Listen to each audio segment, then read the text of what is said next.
Bonjour à tous, je me présente, Sonny Daubin, pharmacien à la pharmacie du Moule.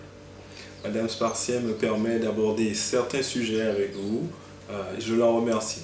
Aujourd'hui, je choisis de parler de la prévention du diabète.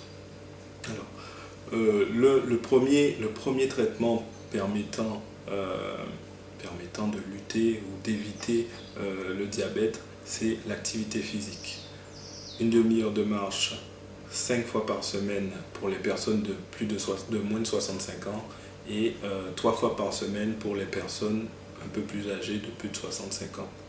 Alors, l'activité physique, c'est le premier pilier, d'accord? Ensuite, il y a la prise de bonnes mesures hygiéno-diététiques, c'est-à-dire une bonne alimentation, savoir ce qu'on mange, une bonne alimentation équilibrée et variée. D'accord? Alors, le diabète est un problème lié au sucre. Donc, le plus important, je pense, c'est de savoir où se trouve le sucre, où il se cache. Bien évidemment, le sucre, vous le retrouvez dans les produits sucrés, d'accord, avec le goût sucré, les bonbons, les pâtisseries, les gâteaux, enfin, j'en passe, tout ce que vous trouvez chez le boulanger qui est très sucré, bon, ben voilà, malheureusement. Vous le retrouvez aussi dans les jus sucrés avec du sucre ajouté, enfin, fait de manière industrielle, les coca, tout ça, c'est du sucré, c'est du sucre, c'est du diabète à l'état pur. Ensuite, vous retrouvez du sucre dans les féculents, dans les fruits et dans les légumes. D'accord? Alors, je vais m'attarder un peu sur les féculents car en fait, ce sont des produits qui contiennent du sucre mais qui n'ont pas un goût sucré et qui parfois même sont agrémentés, assaisonnés pour être salés. Donc, ils sont assez trompeurs. Alors, parmi les féculents, alors la définition de féculent déjà, féculent, qui dit féculent dit fécule et amidon. Et l'amidon, en fait, c'est du sucre complexé et qui, lors de la digestion, va donner du glucose, qui est le sucre élémentaire. D'accord? Le sucre de référence, pardon. Ensuite, les féculents peuvent être classés en 3 catégories. Les céréales, vous y retrouvez le blé, le maïs, le riz, enfin, tous les dérivés du blé, enfin, les farines, le seigle, enfin j'en passe. Ensuite, vous avez les tubercules. Les tubercules, ce sont nos racines, igname,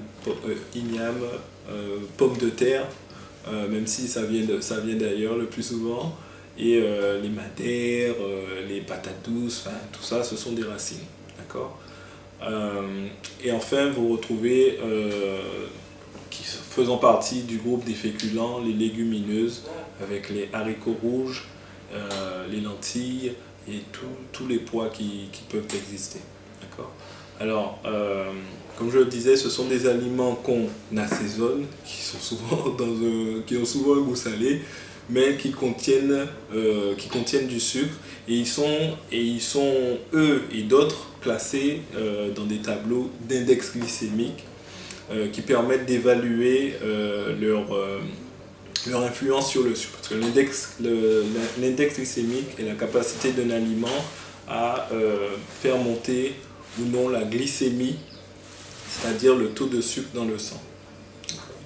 Donc, au vu de tout ça, maintenant vous savez où chercher le sucre, d'accord? Savoir où il est positionné pour éviter les aliments en question.